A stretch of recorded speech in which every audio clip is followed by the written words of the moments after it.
Hello, friends. What's going on? And welcome to another edition of Community Partnership Chat. And you already know who I am. I am Adriana Dawson, and I am part of Verizon State and Government Affairs team. And I support our community engagement efforts across the East region. Right. So, folks, thank you for joining us today. And in celebration of Asian American and Pacific Islander Heritage Month, today's community partnership chat and featured guest is Peter Chung, Executive Director of Young Voices Rhode Island. Peter, what's going on? Hey, what's up? What's up? So nice to see you, Adriana. Thanks for having me on having me on today. Oh, absolutely. And thank you for being so generous with your time. And I'm excited for you to share all of your goodness and all of the amazing things that Young Voices is doing in our community to lift young talent, emerging talent, and leaders with everyone watching. But first of all, I just want to start with I recognize that Young Voices transforms urban youth into powerful advocates who have a voice in every aspect of their lives. So, why don't we start there? And why don't you go ahead and tell us a little bit more about Young Voices and all the magic that happens at the organization? Just a real quick story about Young Voices and the formation and how we became an organization. So, back in 2006, I believe the my predecessor founder, Karen, at the time was in a meeting at City Hall talking about young people, and she realized when she looked across the room that everyone that was making the decisions for young people were not young people. Mm, And that's kind of like how the formation of our organization became, was that, well, how do we get young people to sit at the table and have a decision making power as they discuss issues that concern them? And that's kind of like how we came about. And so, when you talk about transforming urban youth, our program really focuses on urban youth in Providence, Pawtucket, and Central Falls. hmm We have a heavy focus on education equity. And the way that we do this is we're working with young people to develop essential skills while creating civic engagement mm, and also providing a platform for them to go out there and actually demonstrate these skill sets. And therefore, we use all of the public forums that is available to us. And so, we have young people as young as ninth graders, so 14-year-olds, incoming ninth graders, all the way up through 12th grade. And our hope is that when they come in through our program, we will continue to retain them throughout their high school career, and we prepare them for post-secondary success, whether that's into the college, traditional college path, or right into the workforce, or if that's looking at some kind of service year whatsoever. These are some things, options that we're trying to get our young people to.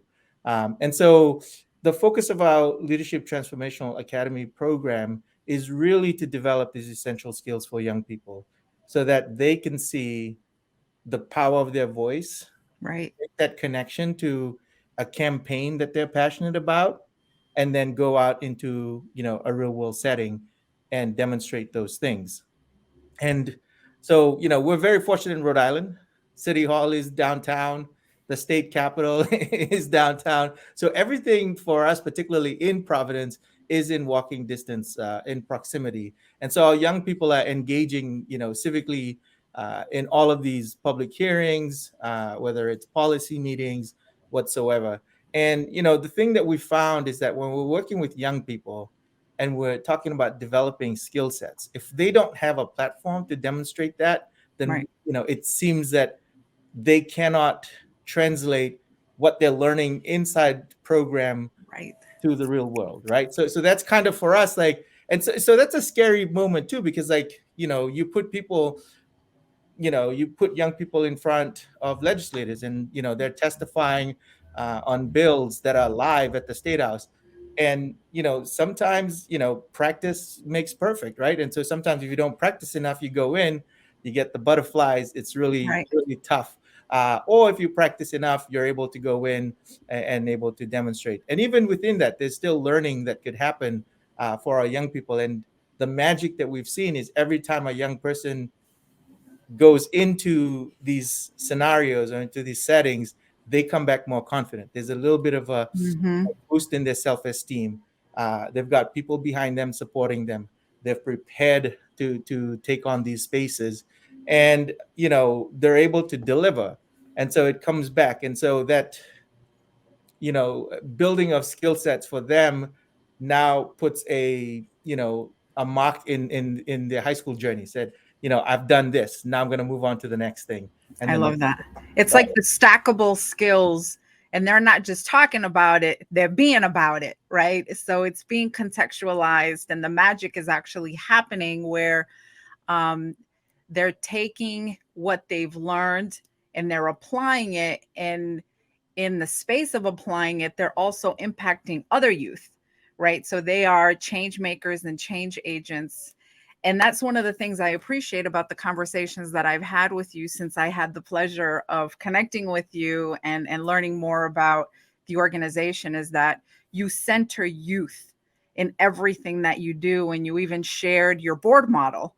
So would you mind just sharing a little bit with us about how committed and anchored you are in ensuring that youth have a voice, and youth are the young people, the young leaders are leading everything that's happening within the organization and a lot of the decision making? Yeah, so for us organizationally, we have this framework where we want to center the voices of young people. We want to meet them where they're at. Mm-hmm. We believe that they're experts, when they come into our space. And so we try to create this youth adult allyship together, right? And Mm, so we're learning from them just as much as they're learning from us. And so in order to do that, we have to demonstrate that as an organization. And so one of the cool things that I will say is that we have young people serving on our board. And when I mean they serve on our board, they have the full power of a board member, right? So our board structure it's relatively a large board. So there's like 21 seats, but 11 of those seats go to our young people, wow. and 10 goes to professionals. And so one of the things that's really key about that is that at every point in time, the young people will dominate a vote, right? So that they'll Mm-hmm. have the majority of the vote. And so that's by design, because we feel that, for us to meet our young people halfway, we have to understand our young people. We have to understand where they're coming from. And so for us, it's a unique thing that we have on our board, but it's something that we want to put into practice. It's something that we've practiced since our founding, and that's something that we've continued to believe in. Right? We believe that young people bring a lot to the space, and we can learn from them just as much as they can learn from us. And in everything that we do, we're trying to elevate youth voice, right? So if it's a policy decision making process, if it's applying for some kind of funding, or expanding our programs, Mm-hmm. or if it's just passing our operational budget, our annual budget for the organization, young people are at the center of our decision making processes.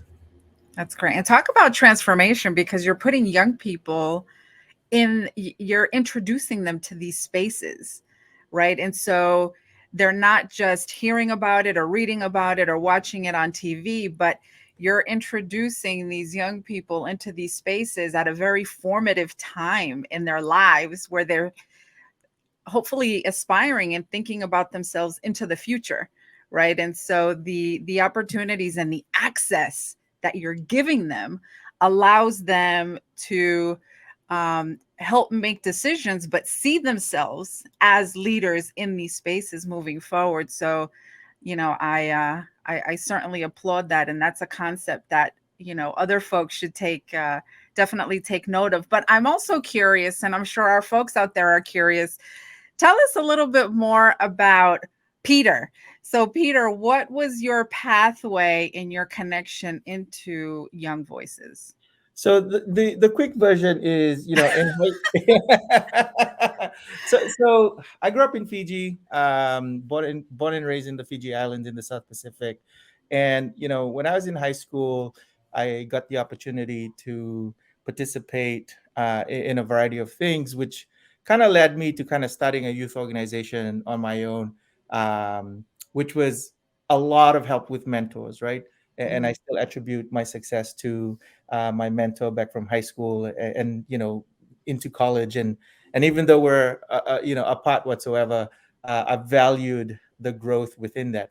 Anyways, I never thought that this would be a career for me. And when I moved to the States, I moved to Boston for a little bit, and then I came down to Providence. And I never thought that youth, youth leadership development, youth organizing, community organizing would be my path. Um, I studied population studies and geography in college, and I thought I'd go down the path of academia. um, but reality hit, and you got to pay bills, and I Right. started working, and so I actually started my career here in Providence with the YMCA of Greater Providence. And I think one of the unique things that I loved about that was it really introduced me to the city of Providence, because I worked in a few Mm, different elementary schools in different communities. And so when you're commuting to all of these different communities, I'm someone that's always spatially aware, so I'm always looking around and trying to take note. And you see the different communities, you interact with different parents and students. um, and 13 so years ago, this job opportunity popped up at Young Voices, and it literally read like what I was wanting to do in high school. mhm. And I was just like, oh, this is a really cool job. And so I applied for it, and very fortunate to have gotten the job as a program coordinator.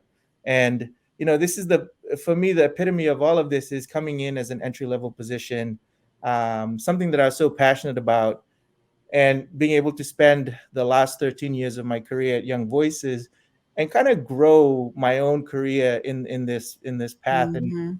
to do it from an entry level position all the way to the executive director position.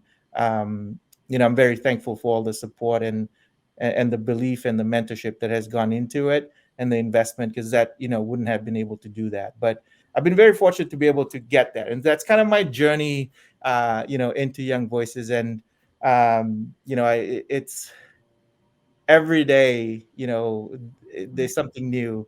We're always learning from young people, and that's the beauty of the work too. I think that's part of the reason why I flourished, is that for the most part, we've got, you know, it's inevitable high school students graduate.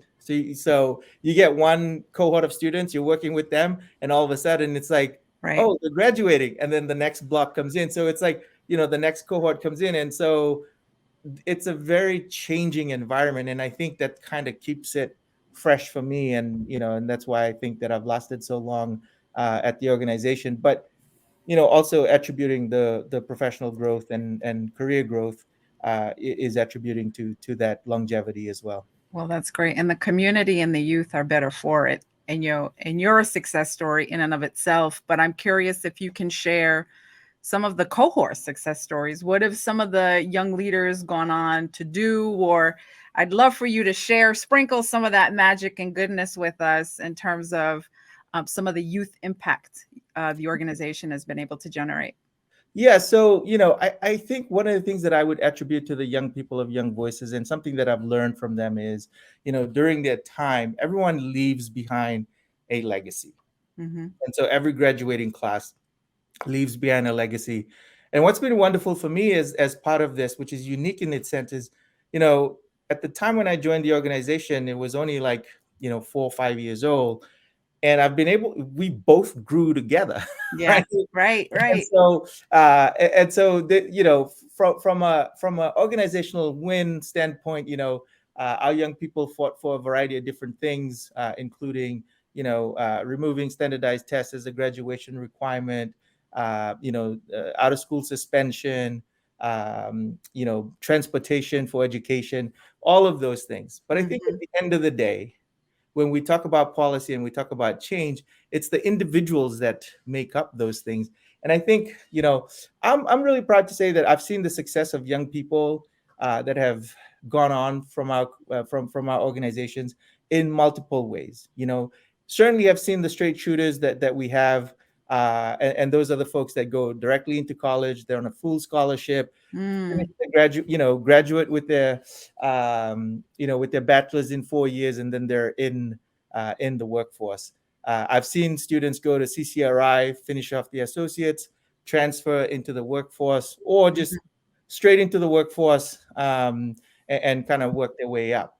And so I think, and the funny thing is, like, we've seen success in so many different ways. And so for me right now, trying to pick a story um, is really challenging because It's I don't. tough, but that's a good problem to have, right? Well, the funny thing is, I don't want to offend any of the alums who may watch this and be like, "Oh, you didn't share my story." That's all right. We are here to shout all of you out. And like I said, that's a really good problem to So, have. But so congratulations to you, the organization, the board. yep. Um, So Adriana, just a quick one, right? So from, I'm proud to say, from an associate's, bachelor's, master's, and a PhD, what? we've got them all, right? That's the right. Okay. And so I was just looking recently at some college data for us. Between 2011 and 2019, 73% of our students graduated with a bachelor's degree in 4 years, Mm, right? That's unheard of, right? That our young people. And so, you know, like right recently, like this year's cohort, we've got two students that will be entering Brown University to pursue their collegiate experience in the fall. In the professional world, we have a YouTuber, right, who decided to go on and take on YouTube. We have someone in big tech working at Google, and have worked their way through both at Silicon Valley and then transferring to New York City. We've got folks that are investing in homes back here in Providence. But the one story I guess that I would like to share is one of the successes for me is one of my very first cohort, and there are about 5 boys in this cohort mm, that I worked with. But I think the magic of what happened after college, right? And just how domino the impact. And so, this one student got out of college, graduated college, and started, his career as a salesman, and bought his first house, and decided that, he wanted to, that would be side hustle.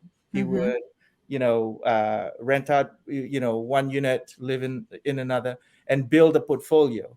And it's interesting, like what the domino happened after that was his other friend then was just like, oh, I want to learn, I want to do that too. mm. I'm working full time, but I want to have another side hustle, right? So this person then got brought on, went through that same pathway, bought his unit.